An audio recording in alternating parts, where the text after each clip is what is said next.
আসসালামু আলাইকুম। শেফ নাহারের হাত ধরে এই প্রথম খুলনায় সি ফুড কর্মশালা অনুষ্ঠিত হলো। রন্ধন রাঁধুনি, রান্নাঘর ও কল্পকথা কেএসএফ উদ্যোগে খুলনায় এই প্রথম অনুষ্ঠিত হলো দিনব্যাপী সি ফুড কর্মশালা। প্রশিক্ষক হিসেবে ছিলেন celebrity chef Hasina Ansar Nahar. Lobster, dory fish, squid, crab, চিংড়ি ইত্যাদি সামুদ্রিক মাছ দিয়ে তিনি অংশগ্রহণকারী রন্ধনশিল্পীকে হাতে কলমে শিখিয়েছেন কুকিং প্রসেস। উল্লেখ্য, খুলনায় সি ফুড নিয়ে এই প্রথম কোনো কর্মশালা অনুষ্ঠিত হলো। হাসিনা আনসার নাহার একজন সুদক্ষ রন্ধনশিল্পী, প্রশিক্ষক এবং সম্পাদক। ঐতিহ্যবাহী রান্না বিষয়ক 6 খণ্ড বই সম্পাদনা করে রান্নার জগতে আলোড়ন সৃষ্টি করেছেন। কিছুদিনের মধ্যেই তার সম্পাদিত বই থেকে 100 রেসিপি ডিজিটাল ফরম্যাটে আসছে। সোশ্যাল মিডিয়া এবং ইউটিউবে একসঙ্গে আপলোড হবে রেসিপিগুলো।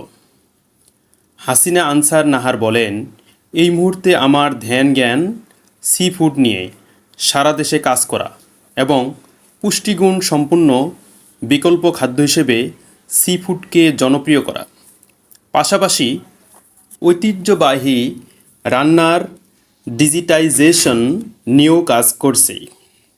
উল্লেখ্য, সি ফুড নিয়ে নভেম্বর ও ডিসেম্বর মাসে তিনি আরও কয়েকটি কর্মশালা পরিচালনা করবেন।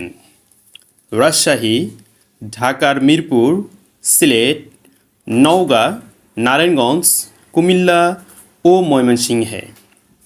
কর্মশালা নিয়ে রঙ্গন রাঁধুনি রান্নাঘরের সিইও মোহাম্মদ সালেহীন ইকবাল রঙ্গন বলেন, শেফ নাহার একজন বহুমুখী রন্ধনশিল্পী এবং গবেষক।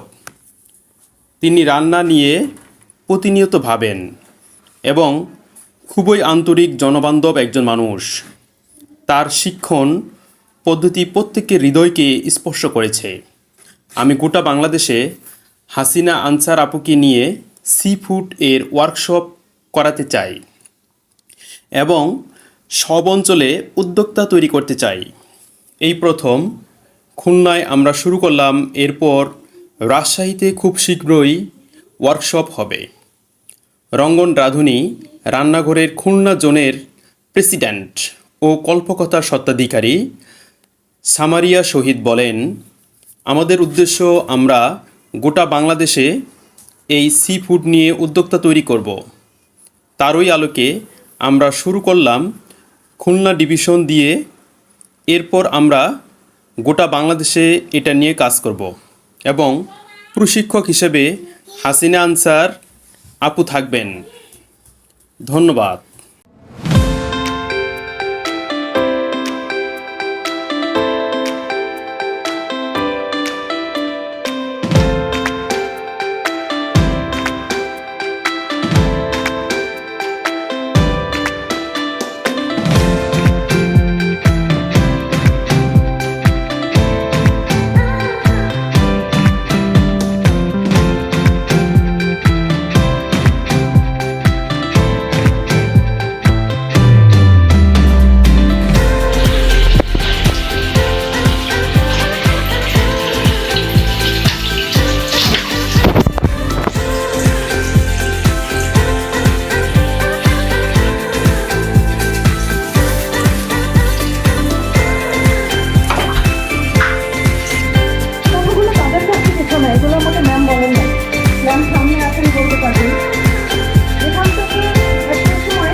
যেখানে ধান যায় না, রিক্সা যায় না, গাড়ি যায় না, সেখানে উনি কৃষ্টির মধ্যে যেতে গেছেন প্রত্যেকটা বাড়ি বাড়ি।